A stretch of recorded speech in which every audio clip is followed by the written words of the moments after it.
Hello students, हम कर रहे हैं molecular basis of inheritance elementary से और ये हमारी 16th क्लास है। तो आज का टॉपिक रहेगा translation. Translation usually the translation refers to the process of polymerization of amino acid. Means amino acid जब जुड़ते हैं तो क्या बनता है? पॉलीपेप्टाइड। तो इसे ही हम ट्रांसलेशन कहते हैं। ठीक है। और इसकी एक और डेफिनेशन है, translation is the process which genetic message carried by RNA. मतलब मैसेंजर आरएनए के पास क्या होता है? जेनेटिक मैसेज आता है। किससे? डीएनए से। मींस मैसेंजर आरएनए रीड करता है, ठीक है, मैसेज को। किसके मैसेज को? डीएनए के। एंड कन्वर्ट करता है पॉलीपेप्टाइड चेन, अमाइनो एसिड की एक चेन में। ठीक है, जो क्या बनाता है? एक स्पेसिफिक अमाइनो एसिड। ठीक है, जो क्या बनाता है? Specific amino acid. The amino acids are joined by bond. अब जो अमाइनो एसिड हैं वो आपस में कैसे ज्वाइंड होते हैं? वो बॉन्ड होता है जिसे हम कहते हैं पेप्टाइडिक बॉन्ड। और इस बॉन्ड के फॉर्मेशन के लिए हमें चाहिए एनर्जी। ठीक है, तो एनर्जी किस फॉर्म में होती है? एटीपी की फॉर्म में। ठीक है, जब एटीपी मिलती है तो ये मीन्स टीआरएनए अमाइनो एसिड को लेकर आता है। ठीक है, और इसके बाद ट्रांसफर करता है राइबोसोम के पास। All the protein a cell needs are synthesized by the cell within itself। जितनी भी प्रोटीन हमें चाहिए वो क्या होता है? हमारा सेल ही उसे सिंथेसाइज करता है। यूकैरियोट्स में अब इन्होंने कहा कि कुछ ऐसी ऑर्गेनेली हैं जो अपनी प्रोटीन खुद बनाती हैं, जैसे कि हमने पढ़ा है mitochondria and plastid, semi autonomous organelles. ठीक है भाई। इसके बाद अब नेक्स्ट आ गया हमारे पास ट्रांसलेशन मशीनरी। ठीक है, हमें क्या क्या चाहिए ट्रांसलेशन के लिए? ठीक है, हमें क्या क्या चाहिए? तो हम करते हैं सबसे पहले। वेट वेट बचा। हाँ, ट्रांसलेशन मशीनरी। इसमें हमें चाहिए ribosome. Protein synthesis occur over the ribosome. हमें पता है इसे प्रोटीन फैक्ट्री कहते हैं। ठीक है, protein ribosomes are made all small and large subunit. अब हमें पता है प्रोकैरियोट्स में क्या होता है? पी के ही लिखूंगी मैं। ठीक है, 70s। ठीक है, इसके बाद जो है यूकैरियोट्स उसके पास किसका होता है? Yes, 80s। ठीक है। ठीक है, अब आ गया हमारे पास यस 70s। ठीक है, इसके बाद 80s। आगे सब यूनिट है, इसकी कौन सी होती है? 50s और 30, और इसकी क्या होती है? 60 और 40। ठीक है, तो ये इसकी सब यूनिट्स हैं। Subunits in eukaryotes there is a single initiation and termination site. ठीक है, यूकैरियोट्स में क्या होगा? एक single initiation and termination site होगी। The two subunit together कैसे आएंगी? ठीक है, जैसे ये बताना चाह रहे हैं कि साइटोप्लाज्म में ज्यादातर स्मॉल और लार्ज सब यूनिट अलग अलग होती है साइटोप्लाज्म में। ठीक है, वो एसोसिएट होती हैं। तो इस फिनोमेनन को हम क्या कहते हैं? एसोसिएशन। इस फिनोमेना को क्या कहते हैं? एसोसिएशन। ये क्या बताना चाह रहे हैं कि साइटोप्लाज्म में वैसे ये सब यूनिट्स अलग अलग पड़ी होती हैं, जैसे 30, 50 और 60, 40। ठीक है, फिर क्या करती हैं वो? आपस में जुड़ जाती हैं।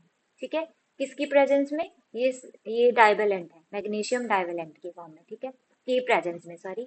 तो इसे हम क्या कहते हैं? एसोसिएशन।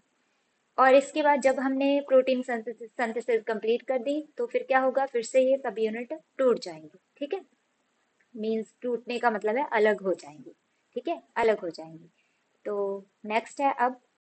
हाँ जी, राइबोसोम्स आर फॉर्म रोजेट। मतलब जैसे ये मैसेंजर आरएनए है, इसके ऊपर बहुत सारे ऐसे राइबोसोम आकर अटैच हो जाएं। ठीक है, ऐसा कुछ फॉर्म बना देते हैं। ठीक है, कब? प्रोटीन सिंथेसिस के टाइम।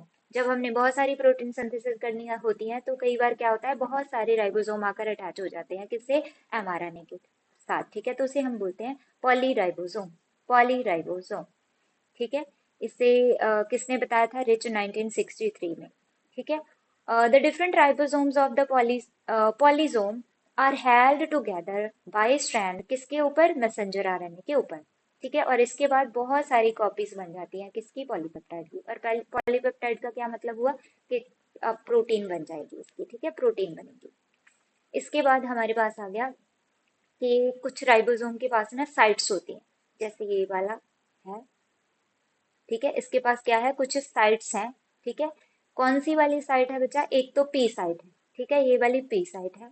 ठीक है, इसके बाद ये ए साइट है, और इसके बाद ये ई साइट है। ठीक है, इसे हम पॉलीपेप्टाइड टीआरएनए बाइंडिंग साइट भी बोलते हैं। ठीक है, पॉलीपेप्टाइड टीआरएनए बाइंडिंग साइट। आपको समझ आएगा जब हम प्रोसेस करेंगे। इसकी फुल फॉर्म है ये, ठीक है।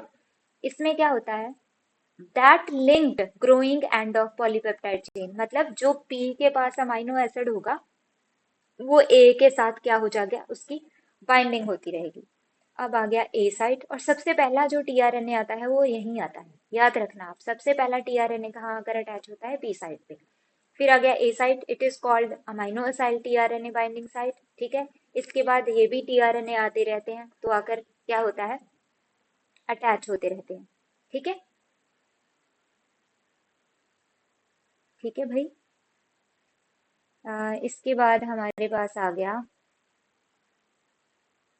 वेट बचा,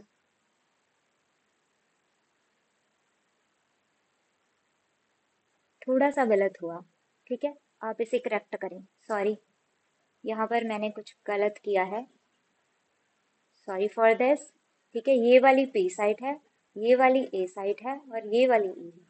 जैसे मैंने बताया वैसे ये पेप्टाइडल साइट है, ठीक है। इसके पास सबसे पहले, ठीक है, फर्स्ट फर्स्ट टीआरएनए आकर इसके साथ अटैच होगा। इसके बाद जो सेकंड वाले सारे होंगे वो यहाँ आकर अटैच होंगे, और ये वाली एग्जिट साइट है, ठीक है। नेम सारे सेम ही है, लेकिन वो मैंने जगह थोड़ी गलत बता दी थी। ई साइट, डीएसिटाइलेशन, मतलब जिसका टीआरएनए का जो अमाइनो एसिड लेकर आया था वो जब यूज हो गया, किसके साथ और अटैच हो गया, टीआरएनए खाली हो गया, ठीक है। तो उसे कौन निकाल देगा, ई साइट निकाल देगी, ठीक है। तो अब इसके बाद आ गया mRNA binding sites. MRNA binding site कहाँ कहाँ पर एमआरएनए बाइंड होता है, amino acid, there are some 20 amino acids, हमें पता है, कंस्टिट्यूट बिल्डिंग ब्लॉक, और इससे ही क्या बनती है, सारी प्रोटीन बनती है, ठीक है। और ये सारे कहाँ होते हैं, सेलुलर पूल में होते हैं। In prokaryote starting amino acid, जो स्टार्टिंग में आएगा अमाइनो एसिड टीआरएनए के पास, वो फॉर्माइल मेथियोनिन होगा, याद करना पड़ेगा आपको। सबसे पहले वाला क्या है, फॉर्माइल मेथियोनिन। और moreover there is a overlapping of transcription and translation. जैसे मैंने कहा था कि प्रोकैरियोट्स में क्या होता था, ट्रांसलेशन की थोड़ा सा पेप्टाइड बना, उसके बाद ट्रांसलेशन साथ में ही स्टार्ट हो जाती थी, तब हम इसे क्या बोलते थे, कपल्ड, है ना। तो यूकैरियोट्स में क्या है बच्चा, अमाइनो एसिड कौन सा है, सबसे पहला मिथ्योनिन, कोई फॉर्माइल नहीं लगा हुआ, ठीक है। और ओवरलैपिंग भी इस यहाँ पर नहीं दिखती। ओवरलैपिंग का मतलब क्या है, सबसे पहले पेप्टाइड चेन, सॉरी, जो ट्रांसक्रिप्ट बनेगा, आरएनए पूरा बनेगा, इसके बाद फिर उसकी प्रोटीन सिंथेसिस स्टार्ट होगी, ये कपल्ड नहीं है। एमआरएनए, एमआरएनए में क्या है, the messenger RNA carries codes. अब इसके पास पास क्या है, कुछ कोड्स हैं, जैसे मैंने आपको बताया था जब हम जेनेटिक कोड किया है, ठीक है, इसी यूट्यूब चैनल में मैंने डाला हुआ है, ठीक है, उसका वीडियो।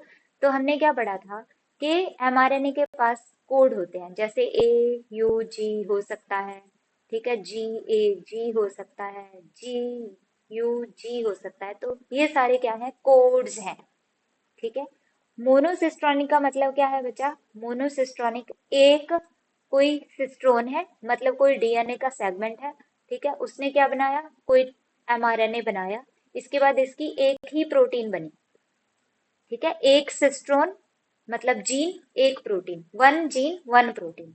पॉलीसिस्ट्रॉन का मतलब क्या है बच्चा, यहाँ पर बहुत सारे क्या बन रहे हैं, एक एमआरएनए एमआरएनए से बहुत सारे जीन बन रहे हैं, ए बी सी, ठीक है। मोनोसिस्ट्रॉनिक कहाँ पर होगा, यूकैरियोट्स, पॉलीसिस्ट्रॉनिक कहाँ होगा, प्रोकैरियोट्स में, ठीक है।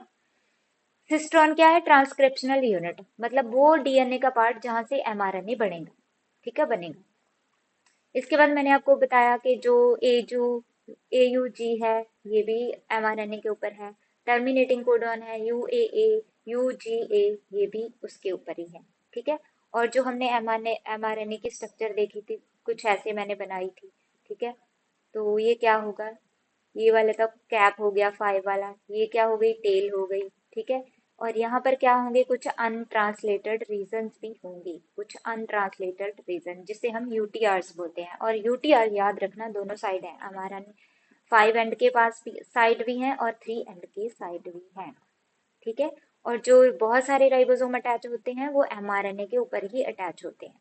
इसके बाद आ गया टीआरएनए। टीआरएनए का क्या काम है, देखें, अभी मैंने इसकी वीडियो भी बनाई हुई है कि ये सॉल्युबल टीआरएनए है। क्या करता है, पर्टिकुलर अमाइनो एसिड को लेकर आता है, 20 के लिए अलग अलग टीआरएनए है, ठीक है। और कहाँ पर अमाइनो एसिड लगता है, अगर हम इसकी ऐसे डायग्राम बनाएं, वैसे तो हमने की हुई है, ठीक है, फिर भी अगर याद रखना हो, फिर भी ऐसे था, यहाँ पर क्या था 3 एंड और यहाँ पर 5 एंड, तो अमाइनो एसिड इस साइड आके लग जाएगा, ठीक है, ये 1 मार्क्स में आ जाता है। जब इसके साथ अमाइनो एसिड अटैच हो जाए तो उसे हम कहते हैं चार्जिंग, टीआरएनए। इन charged tRNA take same to mRNA, ठीक है, उसके जो कोडॉन है ना, ठीक है, एमआरएनए के, उसके एंटी कोडॉन कहाँ पर होंगे, टीआरएनए के पास होंगे। जैसे मैंने कहा AUG स्टार्टिंग कोडॉन कहाँ है, एमआरएनए पर, ठीक है, तो इसके ऑपोजिट UAC किसके ऊपर होगा, टीआरएनए के ऊपर होगा। तो ये क्या हो गए, एंटी कोडॉन, और ये क्या हो गए, कोडॉन, ठीक है, कोडॉन। तो इसके बाद हम इससे कुछ भी नहीं करेंगे क्योंकि हमने ऑलरेडी कर लिया है यहाँ पर। तो एंजाइम इन्वॉल्व बचा, two types of enzyme involve, one is amino acid tRNA synthetase, amino acid tRNA synthetase, ठीक है। अब क्या करता है, कैटालाइज करता है bonding between tRNA and amino acid.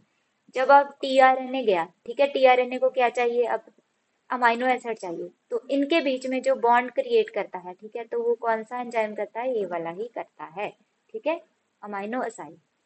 इसके बाद आ गया एक और एंजाइम जिसे हम बोलते हैं पेप्टाइड, पेप्टाइड ट्रांसफरेज, ठीक है। ये क्या करता है, जैसे ए साइट के ऊपर एक अमाइनो एसिड है और पी साइट के ऊपर एक अमाइनो एसिड है, इन दोनों को जोड़ने का काम करता है, ठीक है। ये क्या करता है, टी यहाँ से क्या करेगा, अमाइनो एसिड वाली, यहाँ पर मैंने फिर से वही काम कर दिया, वेट, पहले तो यहाँ पर पी और यहाँ पर ए, तो अब क्या करेगा, ये वाला अमाइनो एसिड इसके साथ चला जाएगा, ठीक है, इसके साथ चला जाएगा और फिर से क्या होगा, पी साइट वाला टीआरएनए ई साइट के साथ, ठीक है। तो ये क्या कर रहा है, पेप्टाइडल ट्रांसफरेज कनेक्ट ए साइट, इसके जो अमाइनो एसिड है उसे पी साइट के साथ क्या कर रहा है, कनेक्ट, मतलब दो अमाइनो एसिड के बीच में क्या कर रहा है, बॉन्ड बना रहा है, ठीक है।